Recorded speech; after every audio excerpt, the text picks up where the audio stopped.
다만 최상목 전 경제부총리 같은 경우도 현재 계속 조사를 받고 있고 네. 하고 있지만 본인은 계속 줄곧 반대를 했단 말이에요. 그런데 단 한 가지 본인이 비상계엄과 관련한 문건을 받았냐 안 받았냐에 대해서 진술이 좀 엇갈린 부분이 있는데 그런 걸 차지하더라도 아마 최상목 전 경제부총리는 충분히 한덕수 전 총리나 이상민 전 장관한테 저런 얘기를 저는 했을 거라 저는 확신을 하고요. 네. 다만 한덕수 전 총리의 반응이 저는 너무나 아쉬운 것이 본인이 반대를 했다고 하지만 그거는 사실 윤 전 대통령과 본인의 두 사람 간의 얘기밖에 안 돼요. 거기에는 아무도 없었잖아요. 거기에서 본인을 반대를 했다고 아무리 주장한들 그걸 네. 믿을 국민이 누가 있겠습니까? 한덕수 전 총리에 대한 재판도 지금 진행 중이죠. 여기에서 뭐라고 했느냐. 조태열 전 외교부 장관이 증인으로 나왔어요. 그래서 계엄 당일에 최상목 당시 경제부총리가 뭐라고 했었냐면 이 한덕수 전 총리한테 왜 반대 안 하셨습니까? 50년 공직생활 마무리하려고 하시는 겁니까? 라고 강하게 따졌다. 또 이상민 전 행안부 장관한테 넌 원래 예스맨이라 노라고 못했겠지 라고까지 얘기를 했다라는 거예요. 요 얘기도 직접 들어보시죠. 그 증인은 최상목 전 장관이 네. 피고인에게 네. 왜 반대를 안 하셨습니까? 50년 공직 생활 이렇게 마무리하려고 그러십니까? 라고 말하는 것을 들었다라고 진술하셨는데 맞습니까? 제 표현이 상당히 강해서 이 양반 굉장히 세게 얘기하네 뭐 그런 느낌을 가지면서 제가 들었기 때문에 기억을 하고 있습니다. 피고인이 최상목 전 장관의 말을 듣고 어떤 말을 하던가요?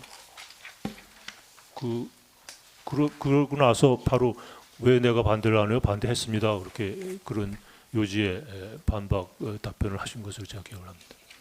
증인은 최상목 전 장관이 이상민 전 장관에게 네. 너는 원래 예스맨이니까 노라고 못했겠지라고 말하는 것을 들었다라고 진술하셨었는데 이것도 맞나요? 그것도 제가 표현이 과하다고 생각해서 제가 기억을 하고 있습니다. 그럼 이상민 전 장관은 최상목 전 장관의 말을 듣고 어떤 말을 하던가요? 뭐 그냥 그 민망한 표정으로 뭐 이렇게 별 말을 한 그 워딩은 제가 기억이 안 나고요. 뻘쭘한 표정, 민망한 표정으로 반응했던 것으로 생각합니다. 네, 조태열 전 외교부 장관 굉장히 자세하고 구체적으로 또 얘기를 합니다. 이렇게 얘기했다는 거죠. 그러니까 최상목 경제부총리가 한덕수 총리한테 한덕수 총리보다 미치잖아요. 경제부총리니까. 그런데 50년 공직생활 마무리하려고 그랬습니까? 라고까지 얘기를 했고요. 이상민 행안부 장관한테도 원래 예스맨이라 노라고 못했겠지 라고 하면서 얘기를 했다라는 거예요. 근데 이걸 들어보면 이건 이창근 위원님. 굉장히 당시에 이게 직접 본 사람 입장에선 아마 신랄하게 얘기를 했겠거니라는 추측이 가능해 보입니다. 그렇습니다. 최상목 전 경제부총리 같은 경우는 네. 저도 과거 청와대에서 함께 근무한 경험이 있습니다. 그분의 성품이나 어떤 성격을 봤을 때는 저런 얘기를 충분히 했을 걸로 저는 짐작을 합니다. 그리고 이때까지 언론에 나온 얘기와 이번에 조태열 전 장관의 새로운 진술을 종합해 봤을 때 한덕수 전 총리는 사실은 본인이 처음부터 반대를 했다고 주장했는데 네. 그 반대가 소극적 반대고 오히려 더 가담했는 걸로 그렇게 증거가 다 나왔지 않습니까? 그것이 CCTV에서 증명이 됐고요. 그리고 이상민 전 장관 같은 경우는 처음부터 반대가 없었던 내란의 정말 주요 임무 종사자로서 역할을 한 걸로 나왔고 다만 최상목 전 경제부총리 같은 경우도 현재 계속 조사를 받고 있고 네. 하고 있지만 본인은 계속 줄곧 반대를 했단 말이에요. 그런데 단 한 가지 본인이 비상계엄과 관련한 문건을 받았냐 안 받았냐에 대해서 진술이 좀 엇갈린 부분이 있는데 그런 걸 차지하더라도 아마 최상목 전 경제부총리는 충분히 한덕수 전 총리나 이상민 전 장관한테 저런 얘기를 저는 했을 거라 저는 확신을 하고요. 네. 다만 한덕수 전 총리의 반응이 저는 너무나 아쉬운 것이 본인이 반대를 했다고 하지만 그거는 사실 윤 전 대통령과 본인의 두 사람 간의 얘기밖에 안 돼요. 거기에는 아무도 없었잖아요. 거기에서 본인을 반대를 했다고 아무리 주장한들 그걸 네. 믿을 국민이 누가 있겠습니까?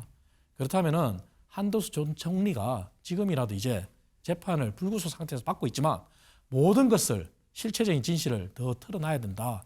그것이 지금 나머지 공직자들도 한덕수 전 총리가 함께 고생한 동료로서 보호하는 길이다. 저는 이 말씀을 꼭 드리고 싶어요. 네. 지금 말씀처럼 한덕수 전 총리 지금 불구속 상태로 지금 재판을 받고 있죠.